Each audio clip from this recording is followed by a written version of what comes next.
Halo semuanya, salam sejahtera untuk Anda para pembelajar dan rekan sejawat. Selamat datang di sesi eksplanasi akademik kita hari ini.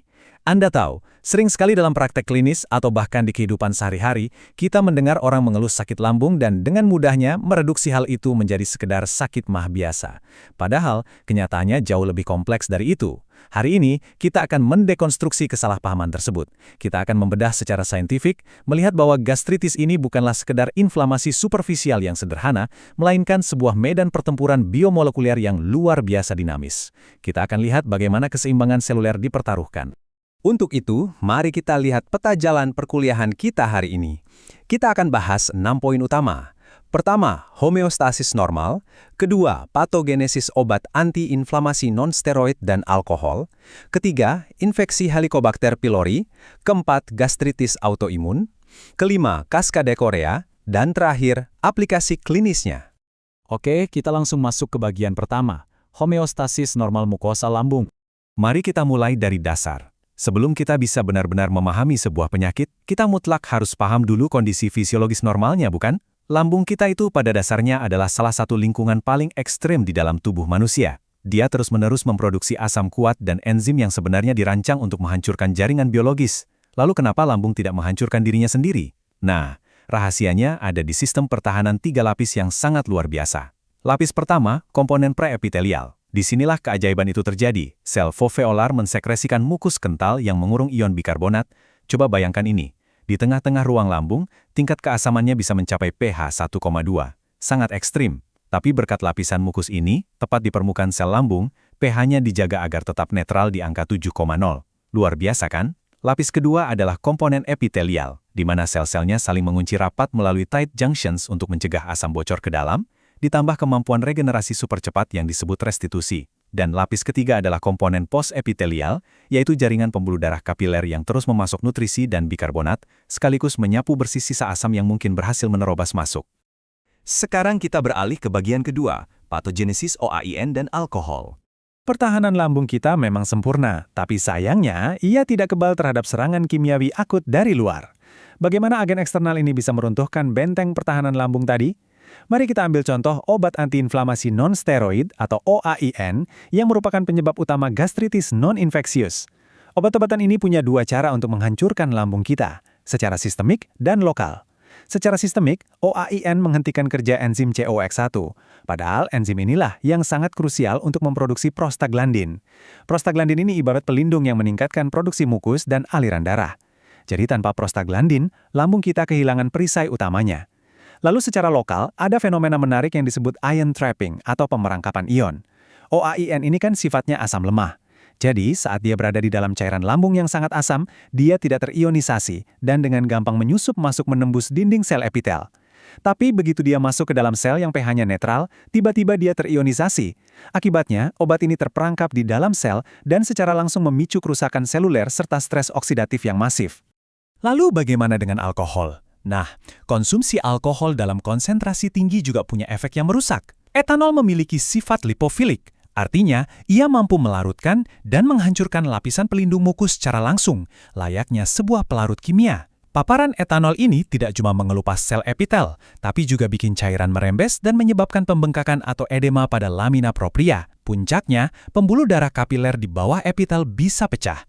Secara klinis, ini bermanifestasi sebagai perdarahan vokal atau yang kita kenal sebagai gastritis hemoragik. Masuk ke bagian ketiga, infeksi Helicobacter pylori. Jika sebelumnya kita membahas agen kimiawi akut, sekarang mari kita lihat sebuah ancaman biologis yang sifatnya kronis. Kita akan membahas taktik gerilya dari bakteri Helicobacter pylori. Anda mungkin bertanya-tanya, bagaimana bisa ada bakteri yang mampu bertahan hidup di dalam kolam asam dengan pH 1,2? Seharusnya materi biologis apapun akan hancur lebir di sana. Ternyata bakteri ini telah beradaptasi secara evolusioner dengan sangat brilian. Mereka memproduksi enzim urease dalam jumlah yang masif. Enzim ini tugasnya memecah urea di lambung menjadi amonia. Nah, amonia ini kemudian membentuk semacam awan alkali atau perisai basa yang menyelimuti tubuh si bakteri. Dengan menetralkan asam tepat di sekelilingnya, bakteri ini bisa dengan santai berenang menembus lapisan mukus menuju sel epitel kita. Dan ini benar-benar mengilustrasikan dengan sempurna bagaimana patogen memanipulasi sel inangnya di tingkat molekuler. Bakteri ini tidak cuma menempel diam, ia menyerang dengan persenjataan biomolekuler yang sangat canggih. Senjata pertama, mereka menggunakan sistem sekresi tipe 4. Bayangkan ini seperti jarum suntik mikroskopis untuk menyuntikkan protein KGA langsung ke dalam sel lambung kita. Protein KGA ini akan mengacak-acak kerangka sel kita, mengubah wujudnya menjadi apa yang disebut fenotipe hummingbird atau menyerupai burung kolibri dan memaksa sel membelah tak terkendali. Senjata keduanya adalah VCA. Ini adalah toksin yang membuat lubang vakuola di dalam sel, memicu sel untuk mati atau apoptosis, dan ini yang paling licik menurut saya. Toksin ini melumpuhkan sel T dari sistem imun kita. Jadi bakteri ini dengan pintarnya mematikan kemampuan tubuh kita untuk memberantas mereka secara alami. Nah, kondisi ini membawa kita pada sebuah paradoks patofisiologis. Seringkali muncul pertanyaan, mengapa peradangan kronis yang menyebar luas ke seluruh lambung atau panggastritis justru memicu penurunan produksi asam lambung alias hipoklorhidria? Masuk akal kan untuk bertanya demikian? Jawabannya justru ada pada sistem kekebalan tubuh kita sendiri. Infeksi bakteri ini mengundang sel-sel radang yang kemudian melepaskan berbagai molekul sinyal atau sitokin proinflamasi. Salah satunya adalah interleukin 1 beta. Yang sangat menarik, IL-1 beta ini ternyata adalah agen penghambat sekresi asam lambung yang sangat poten. Jadi ironisnya, peradangan yang hebat inilah yang mematikan pabrik asam lambung kita sendiri. Kita beralih ke bagian keempat, gastritis autoimun. Sejauh ini kita sudah bahas serangan dari luar, agen kimia dan bakteri. Tapi ancaman terhadap lambung tidak selalu datang dari luar. Terkadang, pengkhianatan itu terjadi dari dalam tubuh kita sendiri. Inilah yang kita sebut sebagai gastritis autoimun. Pada kondisi ini, sel-sel limfosit TCD4+ dari sistem imun kita mengalami kebingungan. Mereka malah menganggap jaringan tubuhnya sendiri sebagai musuh. Target spesifik yang mereka serang adalah enzim H+K+ATPase, atau yang lebih kita kenal sebagai pompa proton. Ini adalah mesin utama pembuat asam yang ada di sel parietal lambung. Sistem imun akan melepaskan sitokin seperti interferon gamma yang memicu kaskade mematikan, menyuruh sel-sel parietal ini untuk melakukan bunuh diri atau apoptosis. Hasil akhirnya, terjadi kematian massal sel pembuat asam ini, yang berujung pada berhentinya produksi asam lambung secara total atau aklorhidria. Mari kita komparasikan kedua entitas kronis ini agar lebih tergambar dengan jelas. Secara lokasi anatomi, bakteri H. pylori umumnya memulai jajahannya dari bagian bawah lambung, yaitu antrum. Sebaliknya, gastritis autoimun secara spesifik menyerang dan menghancurkan bagian atas lambung, yaitu korpus dan fundus tempat sel parietal berkumpul. Ini tentu berdampak langsung pada tingkat keasaman, di mana gastritis autoimun pasti menyebabkan hilangnya asam lambung. Namun ada satu komplikasi yang paling krusial yang membedakan keduanya. Pada gastritis autoimun, hancurnya sel parietal berarti kita juga kehilangan produksi faktor intrinsik. Tanpa faktor intrinsik ini, tubuh sama sekali tidak bisa menyerap vitamin B12. Secara klinis, ini sangat berbahaya karena memicu anemia pernisiosa dan kerusakan sistem syaraf atau neurologis yang parah. Selanjutnya, bagian kelima, kaskade Korea. Lalu, apa jadinya jika peradangan kronis ini dibiarkan tanpa intervensi? Seorang ahli bernama Pelayo Korea memetakan proses yang cukup mengerikan ini dalam apa yang kita kenal sebagai kaskade Korea. Ini adalah sebuah perjalanan linear yang merayap perlahan selama berpuluh-puluh tahun. Tahap pertama dimulai dalam hitungan bulan, yaitu gastritis non-atrofik, di mana radang masih berada di permukaan. Bertahun-tahun kemudian, kelenjar lambung mulai mati dan diganti oleh jaringan parut. Ini masuk tahap gastritis atrofik.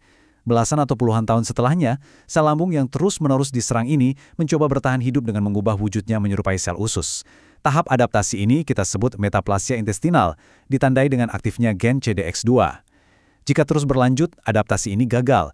Sel mulai bermutasi menjadi displasia, ditandai dengan gen yang tidak stabil dan mutasi pada gen penjaga sel, TP53. Hingga akhirnya, pada tahap akhir, sel-sel ganas ini menjebol batas jaringan dan menjelma menjadi kanker lambung yang mematikan, atau adenokarsinoma. Jadi, apa sebenarnya penggerak utama di balik perubahan wujud tingkat sel yang mematikan ini? Penggeraknya tiada lain adalah radikal bebas, atau spesies oksigen reaktif, ROS, yang terus-menerus disemburkan oleh sel radang kita selama puluhan tahun. ROS ini secara konstan membombardir untaian DNA di dalam inti sel. Selama sistem reparasi DNA tubuh kita masih kuat, kita akan aman. Tapi masalahnya, ketika akumulasi kerusakan ini sudah melampaui kapasitas perbaikan tubuh, sel tersebut akan didorong jatuh ke jurang transformasi kanker. Terakhir, bagian keenam, aplikasi klinis. Sebagai akademisi dan klinisi, semua pengetahuan molekuler tadi tidak akan berdampak tanpa adanya aplikasi klinis nyata. Mari kita lihat bagaimana kedokteran modern memanfaatkan pemahaman ini. Mengidentifikasi pasien yang sudah masuk ke tahap atrofi lambung itu sangat-sangat penting. Untuk itu, kita punya biomarker non-invasif yang brilian, yaitu dengan mengukur rasio pepsinogen I dan I dalam darah. Jika rasio ini berada di bawah angka 3,0, ini adalah indikator yang sangat kuat bahwa mukosa lambung pasien telah mengalami atrofi parah. Ini adalah alarm peringatan dini akan adanya kondisi prakanker, bahkan sebelum kita melakukan prosedur endoskopi. Dari sisi terapi pengobatan, kita tentu sangat akrab dengan obat golongan proton pump inhibitors atau PPI seperti omeprazol. Tapi pernahkah Anda memikirkan bagaimana cara kerjanya di tingkat molekuler? PPI bekerja melalui mekanisme memukau yang dinamakan suicide inhibition atau inhibisi bunuh diri. Terdengar dramatis ya? Obat ini tidak sekedar menempel dan lepas lagi. Ia berikatan secara kovalen dan irreversibel pada residu sistein dari enzim pompa proton. Dengan kata lain, mesin pembuat asam itu dimatikan secara permanen. Lambung baru bisa memproduksi asam lagi sekitar 24 hingga 48 jam kemudian, yakni ketika sel berhasil membangun molekul enzim yang benar-benar baru. Jadi, poin paling krusial dari semua ini adalah kita sedang berpacuh dengan waktu.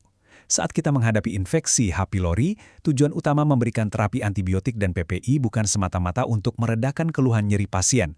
Lebih jauh dari itu, kita sedang mengeksekusi prinsip eradikasi sebelum mencapai titik tanpa harapan. Kita wajib menghentikan peradangan ini sebelum mukosa lambung berubah menjadi metaplasia intestinal yang irreversibel yang merupakan pintu gerbang utama menuju kanker lambung. Sebagai penutup perkuliahan kita hari ini, saya ingin menekankan satu hal. Kita telah melihat bersama bahwa gastritis itu sama sekali bukan sekedar keluhan dispepsia atau perut terasa begah.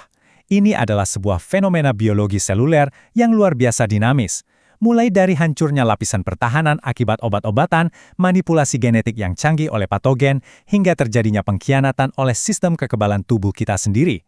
Memahami hal ini akan menyadarkan kita betapa rapuhnya keseimbangan sistem pencernaan kita dan betapa krusialnya deteksi dini di tingkat molekuler. Demikianlah eksplanasi ilmiah mendalam kita pada sesi kali ini. Bagi Anda para mahasiswa, rekan sejawat, maupun Anda yang senantiasa semangat untuk belajar, jika Anda merasa sesi ini bermanfaat dan memperluas wawasan Anda, pastikan untuk subscribe ke channel Ruang Dosen ini. Jangan lupa aktifkan ikon loncengnya agar Anda mendapatkan notifikasi langsung untuk materi-materi pembelajaran terbaru. Silahkan klik like dan share tayangan ini ke kolega Anda, karena menyebarkan ilmu pengetahuan adalah investasi luar biasa yang bisa kita lakukan bersama. Sampai jumpa di kelas berikutnya.